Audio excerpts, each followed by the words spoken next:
Halo semuanya, saya Alvito Mendra. Saya akan menjelaskan tentang tantangan komunikasi dalam organisasi isu demografi. Tetapi sebelum ke sana, pasti masih ada yang bingung, apa sih tantangan komunikasi dalam organisasi itu? Jadi, tantangan komunikasi organisasi merujuk pada hambatan dan kesulitan saat penyampaian atau penerimaan informasi. Biasanya, tantangan tersebut meliputi perbedaan antar budaya dan latar belakang, kurangnya keterampilan komunikasi, sikap, emosi, dan ketidaksesuaian media komunikasi. Dalam tantangan komunikasi organisasi, mempunyai beberapa isu, salah satunya isu demografi. Nah, isu demografi ini sangat penting karena dapat membentuk keharmonisan dalam suatu organisasi. Dalam isu demografi pun ada loh hambatannya. Pertama, perbedaan budaya, berbagai macam bahasa, perbedaan generasi, perbedaan sosial ekonomi, perspektif dan harapan yang berbeda, dan kesenjangan digital. Aku di sini bakal ngejelasin beberapa contoh tantangan dan solusinya dalam hambatan komunikasi organisasi di isu demografi. Dalam hambatan perbedaan budaya, seringkali setiap kelompok memiliki latar belakang budaya yang berbeda-beda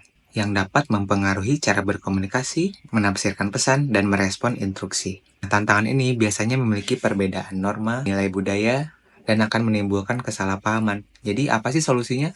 Solusi yang aku berikan adalah melakukan pelatihan budaya, mengadopsi pendekatan komunikasi yang inklusif, dan menciptakan lingkungan kerja yang menghargai perbedaan budaya. Dalam hambatan bahasa yang berbeda-beda, biasanya suatu kelompok multinasional memiliki bahasa yang berbeda-beda. Nah, tantangannya biasanya setiap kelompok kesulitan karena dengan bahasa yang berbeda-beda, jadi salah mengartikan, menyebabkan informasi yang diterima tidak akurat. Solusi dari aku menyediakan pelatihan bahasa, penerjemah, dan dokumen penting dalam bahasa yang relevan. Dalam hambatan generasi, biasanya setiap generasi memiliki cara berkomunikasi dan media komunikasi yang berbeda-beda. Misalnya generasi yang lebih tua lebih menyukai tatap muka, dan generasi milenial atau generasi Z lebih menyukai media sosial atau pesan instan. Yang kelima, hambatan perspektif dan harapan yang berbeda-beda. Jadi, setiap individu membawa perspektif dan harapan yang unik berdasarkan pengalaman hidup mereka. Tantangan di perbedaan ini menyebabkan konflik dan resistensi terhadap perubahan jika tidak dikelola dengan baik. Solusinya melakukan komunikasi yang terbuka dan transparan, mendengarkan feedback dari semua pihak,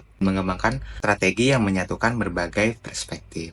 Terakhir, hambatan kesenjangan digital. Di setiap kelompok, tidak semua terampil dalam mengelola teknologi yang sama. Jadi, kesenjangan dalam kemampuan menggunakan teknologi digital dapat menghambat arus informasi dan kerjasama. Solusinya apa? Menyediakan pelatihan teknologi secara berkelanjutan dan menciptakan budaya kerja yang mendukung penggunaan teknologi.